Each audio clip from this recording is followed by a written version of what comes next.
Hi guys, welcome back. So we've got the teams out for the third and final test, the decider. It's 1-1, finally balanced. South Africa with that momentum from the second half, but a few injuries have enforced some changes for them. Warren Gatland choosing to change a few more of his Lions following their disappointing second half. So let's have a look at the Lions first. So Wyn Jones starts. He's recovered, he's fit. That's great news. So Wyn Jones, Vunipola on the bench. It's just probably the strongest loose heads they've had so far. Let's see how fit Wyn Jones is. At 2, Ken Owens gets the start. Now, I'm not sure about this. I can't quite see in performances where this has come from, apart from trusting the experience of Owens and then bringing on the impact of Cowan Dickey. Very gutted for George. Hasn't done a lot wrong, but that's sometimes the way it goes. No surprise that Furlong starts at tight head. Sinclair is currently on the bench tight head. If he gets a ban for biting, then of course Fagerson comes in. Second rows, as I thought, they stayed the same. I mean, Itoje played really well. Wyn Jones has been okay, grinding it out, but do you really drop your captain for this final test? I mean, Gatland was never going to do that, so he stays. But Adam Beard does come in on the bench. Well deserved for him. Had a really good tour games, the non-test games, so I'm very pleased for him coming on the bench. Back row stays as it is. I thought there'd be a change here or two. Law stays, that's no surprise. Think he's been decent. Mixed reviews from you guys in the second test, but certainly a very good first test. Curry, possibly a little unlucky, trying his hardest, but he's been okay without being outstanding. Certainly the mish, Hamish Watson, is going to be really miffed because he doesn't even feature on the bench. So please, let me know what you think. I think I know already what Scotland fans think of that. At number 8, Conan stays, and it's deserved. I mean, I thought maybe bringing Faletau to change it up, but Faletau actually doesn't feature at all. And to be fair, he hasn't had a massive impact, but I thought he might go like he's gone with Owens, trusting Faletau. But Conan stays on performance, and Sam Simmons comes into the bench. Proper impact player, but a roll of the dice, massive step up in experience for him, never been in a game like this. And maybe he's also covering 6 and 7 as well, or maybe you slot Itoje into 6. So there's a few ways around it, but it is a little risky. Faletau would have been the safer option on the bench, for example, or indeed Conan. And 3 backs on the bench. Murray swaps with Price. So Price starts at 9. Bigger stays at 10, which is no surprise. He's been solid. He's been the best 10. In my selection, I'd obviously rolled the dice and really gone for it, starting Russell. You know, I want to see them play a bit more rugby from this selection. Not quite sure we're going to see that. At 12, he's bringing in Aki. So you're not bringing in Aki to play more rugby. You're bringing him for power.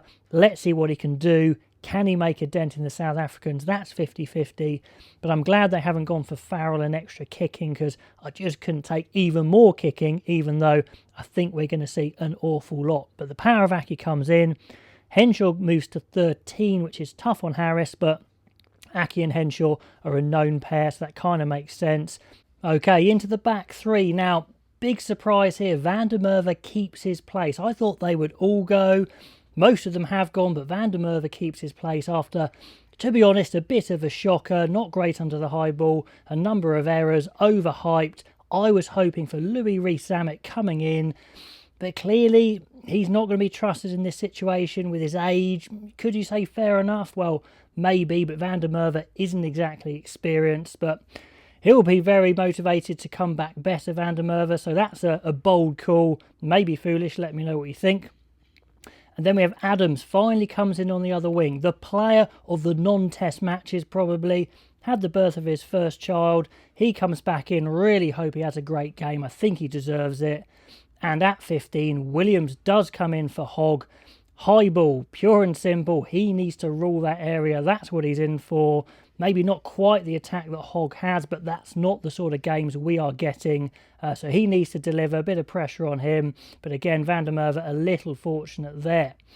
Into the subs, mentioned a few. Cowan Dickey on for impact. Vunipola, no surprise. Sinclair for now.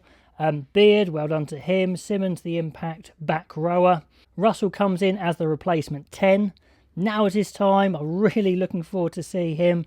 Farrell hasn't really offered a lot in the test apart from his kicking, so I think that's right, to be honest. Hopefully Russell's fully fit and we actually get to see him come on, make an impact, maybe even win the game, who knows. At number 23 in the squad, Elliot Daly, possibly one of the luckiest players. He's going to play in all 3 tests. It looks like it's his ability to cover multiple positions and kick means he is the perfect outside back to cover on the bench. Do his performances justify his position? Well, that's kind of irrelevant, I guess, because Gatland thinks he needs him on the bench. Let me know if you'd have someone different. So let's talk South Africa. Now, if they hadn't had the injuries they've had, would they have changed anything? Maybe they'd have brought Mornay Steyn on to cover 10 a bit more. They were running a bit light last game with just Willemse covering 10.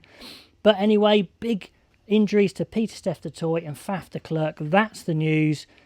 Possibly their 2 best players are out. Does that swing it back to the Lions or even? I don't know. I still think South Africa have the momentum. But still, if you were to pick 2 players you don't want to lose, those could be the guys, to be honest. So the front row, the same as last match. Kitsoff, Mbonambi, Malherbe starting, Marks, Uninkane and Koch on the bench.